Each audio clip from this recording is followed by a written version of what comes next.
Dear visitors, dear temporary citizens of Ljubljana, dobro jutro, good morning. It's a great pleasure to present to you our new program on Ljubljana TV, which is going to be called Ljubljana for You. It is going to be organized with the help of us, local tourist guides from Ljubljana, and it's going to be run in English. Why English? English is the most, let's say, popular foreign language here in Ljubljana. But you have to know that this is not our mother tongue, so please do excuse us if we are going to make any mistakes. Anyway, the goal of this program is to welcome you visitors who are staying here for a day, two, or maybe who are staying even longer here because you are a student, or maybe working in one of the embassies, or even more of you lately also in some foreign companies. Maybe you are just a family member who is enjoying his temporary time here in Ljubljana. Anyway, our goal is to make your stay here in Ljubljana, in our capital of Slovenia, the most comfortable as possible. We tourist guides in Ljubljana, we are considered to be an ambassador of the area which we represent. So our duty of care is very important. We present to our visitors the beauties of the city in a cultural way, a lot of cultural events, and also maybe to give you some hints as to feel as a local over here. Every day we are going to have guests in our studio, and today, for the first day, we invited our colleague from Gostilna called Pri Kolovratu. Gostilna, that is a local name for a restaurant or an inn. And the manager of one of the oldest restaurants, Pri Kolovratu, in the old city center, is Daniel. Daniel, dobro jutro. Dobro jutro, welcome. How are you? Kako si? Good, thank you. I think that we have a chance to learn some Slovenian as well in our program. So first we greeted you, dobro jutro, D-O-B-R-O, that means good. In the restaurant you use a lot of times the word dobro, good. Most of the time. Most of the hopefully. time. And then we said also jutro, J-U-T-R-O, and that means morning. So good morning, dobro jutro. Dobro jutro tudi tebi, Mateja. I asked you also, kako si? How are you? I'm good. Dobro. Dobro. Yeah, actually today we are going to talk about, Dani, your restaurant. Yes. Which has a long tradition, doesn't it? Yes. Restaurant was first mentioned in 1836. So a long journey from then. Actually, it was also mentioned a little bit, not as Gostilna, in the beginning of 19th century in the Illyrian provinces. Since then, a restaurant was growing, and it was the most famous one between the two world wars, where were gathering, or was one of the gather spots of intellectual people of city of Ljubljana, not just Ljubljana, around as well. Over here they were gathering, many of them. Yeah. So just to tell our visitors that your restaurant is situated just opposite the cathedral. We've seen one photo. So that means right in the city center. True. And they're saying that this house was actually a nobility house. Okay. Because on the right side and on the left side, there are already also buildings from the church. Okay. And the atrium, you have a beautiful atrium. Beautiful We've Baroque atrium from 17th century, yes. 17th century as well. Look, Daniel, what kind of food do you offer in your restaurant? We have Slovenian food, we have Ljubljana food. We do serve, if possible, authentic Slovenian as well, and trying to get from Slovenian distributors as well. As well. So that means more local production. Local what is production, now very true. much in, and True. everybody is actually looking for local production. However, Daniel, you don't take only about the food for our tummies, but you take care also about the food for our souls. You True. already mentioned that in Kolovrat there were quite a lot of cultural events happening in your area. So what happened in the past? We had many culinary experience. We had concerts in. We had literal things in. So we are quite cultural active. Yeah. Actually, this was one of the reasons why we also invited Daniel for our program. Namely, December will be full of events. And first one will be already on December 8th. 8th, yes. So what's going on December 8th? December 8th, it will be acoustic extravaganza, a duo. They will just try to make as comfortable as possible a dinner while people are eating. They will perform all sorts of songs, folk songs, pop, jazz. Actually, whatever it will be the mood of the restaurant that night. So this is going to be played during the dinner time? The dinner time, yes. Can you tell us at what time it's going to start? Usually we start at 7 o'clock. At 7 yes. o'clock? So 7 o'clock that evening. means that if we come, let's say at 8 o'clock, they will be still there? Still there, still playing the whole evening. The whole evening. Thank you very much. What about the next cultural events? I've heard that you have also the Night of Men Folk Slovenian Singing. Yes, those are Ljubljančani. Oh. They have a name of our city. It's 8 or 10 of them, depends if somebody's sick. And they are singing just folk songs, traditional ones, so they are keeping our tradition alive.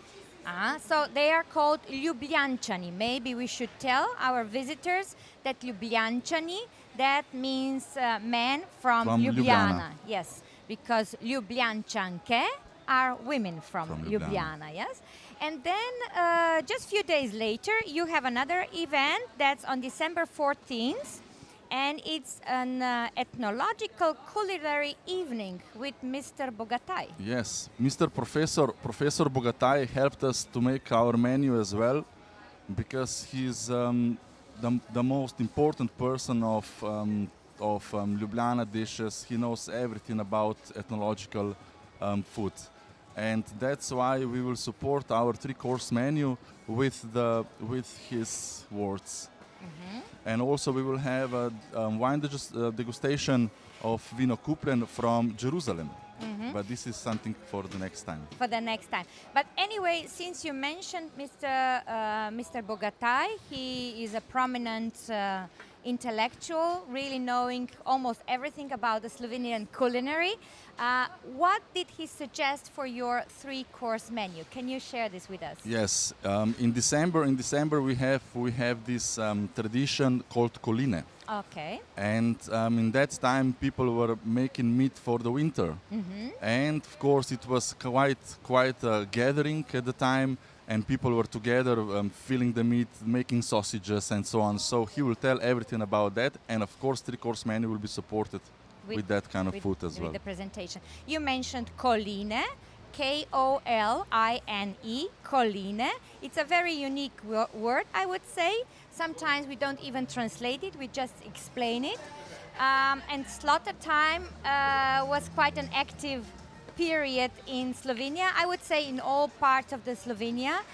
So he's going to tell us during that evening what were the activities during that long day, because usually that lasted the whole day or the whole weekend or even more days. People were working all day. They were dancing, they were singing, they were just whatever social life at that time it was possible.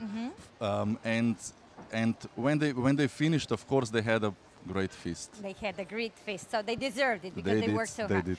However, this won't be the last event in your restaurant.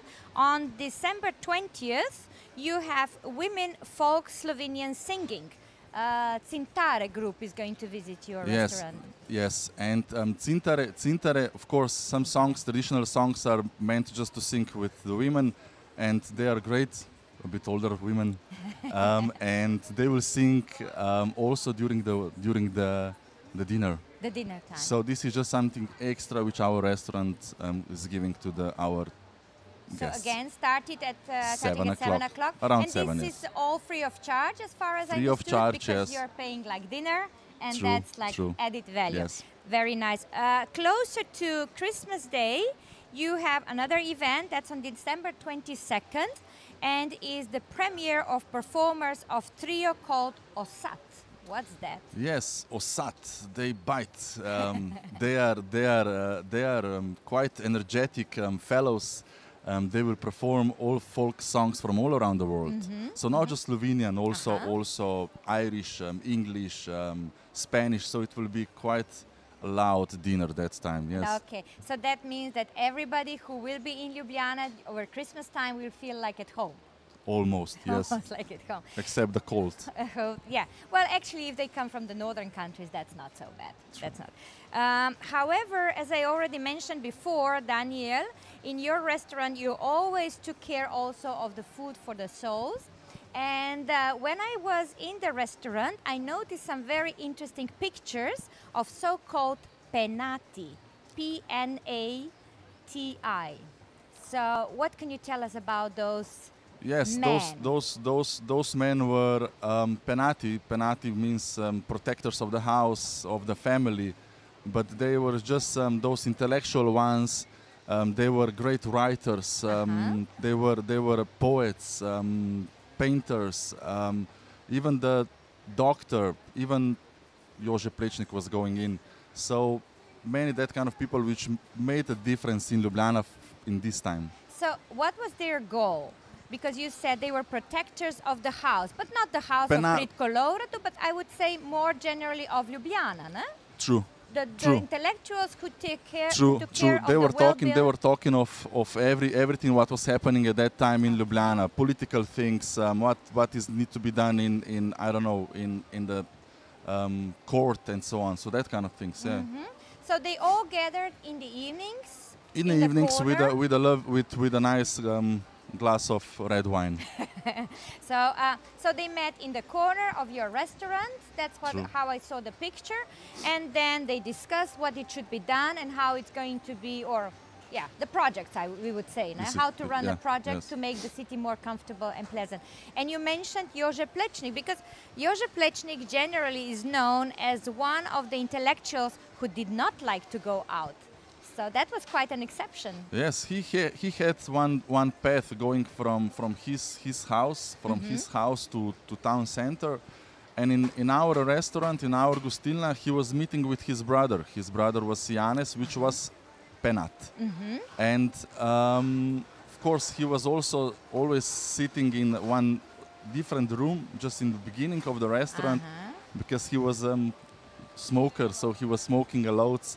And people were saying that time, oh look, Plečnik is in. They didn't even need to go in because they saw his distinctive hat and his coat. But there is another interesting point which I noticed. At the table, there were no women. No, it was actually one. Was? Which one? Lili Novi. Ah, that's what I was. Yes. It's a lovely story. Once those guys had too much drinks. When they knew that Lili Novi will come, they all undress themselves and show her last bottom. Yes. Why? Because they didn't like her among themselves. Yeah, it's just she. They are saying that she was quite crazy. Well, Lili Novi was an exceptional Slovenian poet. And her house, actually the house where she lived, is a beautiful house, not restored yet, in the old part of the city. So if you are going for a walk to the Stari Trg, old square, most probably you won't miss it. Later on, I noticed that this restaurant was closed for a long time. And there is even one poet, which in Slovenian, which says like, "Where are gone all the penatis? Now everybody is wandering around by themselves." Do you remember this song?